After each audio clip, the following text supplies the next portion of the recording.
ნატოში კონსენსუსი მიღწეულია ტრამპის მრავალწლიანი მოთხოვნა გაითვალისწინეს ალიანსი თავდაცვის ხარჯებს ზრდის ეს ჰააგაში გამართული სამიტის მთავარი გადაწყვეტილება, რომელიც უკვე აისახა 5-პუნქტიან დეკლარაციაში. ორგანიზაციის წევრი 32 ქვეყანა თანხმდება, რომ მომავალ წლებში თავდაცვაზე ორის ნაცვლად მუშებას 5%-ს დახარჯავს. სამიტზე მიღებულ მოკლე დეკლარაციაში რუსეთი ევროატლანტიკური უსაფრთხოებისთვის მთავარ საფრთხედ არის დასახელებული და ასევე დადასტურებულია უკრაინისადმი მოკავშირეთა მხარდაჭერა, თუმცა არაფერია ნათქვამი ნატოს გაფართოების პერსპექტივაზე. ჰააგაში შეკრებილი ნატოს ლიდერები შეთანხმდნენ იმაზე, რასაც დონალდ ტრამპი უკვე თვეებია ითხოვს. კერძოდ ალიანსის ყველა წევრი ქვეყანა თავდაცვის ხარჯებს მშპ-ს 5%-მდე გაზრდის. ეს 2035 წლამდე ეტაპობრივად უნდა მოხდეს. მოკავშირეები ადასტურებენ ნატოს წესდების მეხუთე მუხლისადმი ერთგულებას, რომლითაც ალიანსის ერთ წევრზე თავდასხმა ყველა წევრზე თავდასხმას ნიშნავს. მარკ რუტე მიიჩნევს, რომ ხარჯების 5%-მდე გაზრდით გათანაბრდება კოლექტიურ თავდაცვაში ევროპული ქვეყნებისა და კანადის წვლილი ამერიკის შეერთებულ შტატებთან. გენერალური მდივნის აზრით ამგვარად ალიანსი გახდება უფრო ძლიერი და სამართლიანი. ეს არის მნიშვნელოვანი პასუხი ჩვენი უსაფრთხოებისთვის მნიშვნელოვან საფრთხეებზე. დღევანდელი გადაწყვეტილებები ნატოს ბევრად უფრო ძლიერს გახდის. ისინი ასევე ნატოს უფრო სამართლიან ალიანსად აქცევს ევროპის და კანადის გააქტიურებით და ჩვენს საერთო უსაფრთხოებას პასუხისმგებლობის სამართლიანი წილის გადანაწილებით. მოკავშირეების სიმტკიცე ნათელია. ჩვენ ერთად ვართ, ერთგული ვართ მეხუთე მუხლის და მზად ვართ ვიდგეთ მტკიცედ.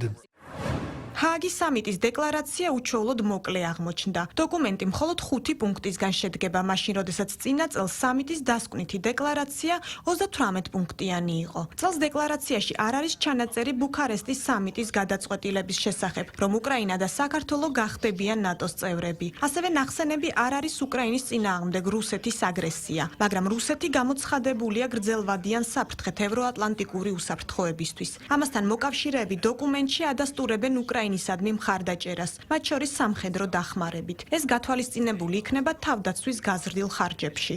რუტე განმარტავს, თუ რატომ არის წელს სამიტის დეკლარაცია ასეთი მოკლე. ეს არ არის ტრადიციული კომუნიკე, რომელიც გვინახავს წარსულში ნატოში, სადაც არის 60 გვერდი 90 პარაგრაფი, სადაც საუბარია ქრისტეშობიდან დღევანდელ დღემდე და ყველაფერზე ამ პერიოდებს შორის. რაც ჩვენ ნამდვილად გვსურდა ამ შემთხვევაში კი არ გაგვეხსენებინა ყველა ის ფორმულირება, როგორიცაა ნატოში უკრაინის შეუქცევადი გზა, ის კვლავ ძალაში რჩება. ამასთან დაკავშირებით არაფერი შეცვლილა. არამედ ფოკუსირებული ყავით სამ ძირითად საკითხზე 5 პარაგრაფში. საერთაშორისო პრესა ვარაუდობს, რომ სამიტის სამუშაო განრიგის ასევე დეკლარაციის შემოკლებით ნატოს მოკავშირეებმა დონალდ ტრამპთან უთანხმოებების თავიდან აცილებას სცადეს, მათ შორის ტექსტის ფორმულირებებთან დაკავშირებით. ჰააგის სამიტი თეთრ სახლში ტრამპის დაბრუნების შემდეგ ნატოს ლიდერების პირველი შეკრება იყო. თავდაცვის ხარჯების გაზრდის მოთხოვნა მან ჯერ კიდევ პრეზიდენტობის პირველი ვადის დროს დააყენა. ტრამპი უსამართლოდ მიიჩნევს, რომ ამერიკა გაცილებით ბევრს ხარჯავს ევროპელი მოკავშირეების უსაფრთხოების უზრუნველყოფად საყოფად, ვიდრე თავად ევროპელები. მიღწეულ შეთანხმებას ტრამპი დასავლური ცივილიზაციისთვის დიდ გამარჯვებად აფასებს. ტრამპი ასევე ამბობს, რომ ერთგულია მეხუთე მუხლისადმი. როდესაც მოკავშირეები მიაღწევენ ამ რიცხვს, ეს წელიწადში დამატებით $1 ტრილიონ მეტს მოგცემს. დაფიქრდით, წლიურად $1 ტრილიონი ჩვენი საერთო თავდაცვისთვის. და ეს ნამდვილად ღირსშესანიშნავი გამარჯვება ამერიკის შეერთებული შტატებისთვის, რადგან ჩვენ გაცილებით მეც ვიხდიდით, ვიდრე სამართლიანი წილი მოითხოვდა. ეს დიდი გამარჯვებაა ევროპისა და დასავლური ცივილიზაციისთვისაც. ევროპა აქტიურდება და იღებს მეტ პასუხისმგებლობას მის უსაფრთხოებაზე, რაც დაეხმარება მათ მომავალში ისეთი კატასტროფების პრევენციაში, როგორიცაა რუსეთისა და უკრაინის ვითარება და ვიმედოვნებ, რომ ის მალე მოგვარდება. ნატოს წევრი ევროპელი ქვეყნების ლიდერები ადასტურებენ საკუთარ უსაფრთხოებაზე მეტი პასუხისმგებლობის აღების საჭიროებას. მათი აზრით, ეს განსაკუთრებით მნიშვნელოვანია რუსეთის მხრიდან გრძელვადიანი საფრთხის გათვალისწინებით.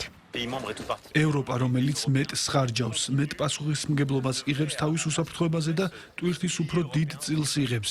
ეს ამერიკის სურვილია უკვე რამდენიმე წელია. ეს ევროპული აუცილებლობა. ჩვენ ეს გვჭირდება საკუთარი თავისთვის და უფრო დამოუკიდებელი რომ ვიყოთ. მე ეს მიმდინარე თვეს ვთქვი, თუმცა ჩვენ ამის ფონზე წლებია ვცხოვრობთ. ევროპაში რუსეთის მესამე ომმა დაადასტურა ეს საფრთხე. საქართველოსა და ყირიმის შემდეგ 2022 წლის თებერვლის აგრესიამ კაფიოდ გამოავლინა ეს გრძელვადიანი საფრთხე. ნატოს ლიდერების უმეტესობისგან განსხვავებით უნგრეთის პრემიერი ვიქტორ ორბანი არ ფიქრობს, რომ რუსეთი ევროპისთვის მთავარი საფრთხეა. მთავარ გამოწვევად ის ეკონომიკურ საკითხებს მიიჩნევს. ორბანი იმედოვნებს, რომ ტრამპის პრეზიდენტობის პირობებში საერთაშორისო პოლიტიკა საღაზრს დაეყრდნობა. ნამდვილი საფრთხე არ უკავშირდება უსაფრთხოებას, არამედ ეკონომიკას და ჩვენი კონკურენტუნარიანობის დაკარგვას გლობალურ ვაჭრობაში. ეს არის ჩვენი პრობლემა. ნატო სამიტის ფარგლებში ასევე გაიმართა დონალდ ტრამპისა და ვოლოდიმირ ზელენსკის შეხვედრა. უკრაინის ლიდერთან მოლაპარაკებების შემდეგ ტრამპმა თქვა, რომ ის დაელაპარაკება ვლადიმირ პუტინს, რომ ნახოს, შეუძლია თუ არა ომის დასრულება. ნატოს მომავალ სამიტს 2026 წელს თურქეთი უმასპინძლებს.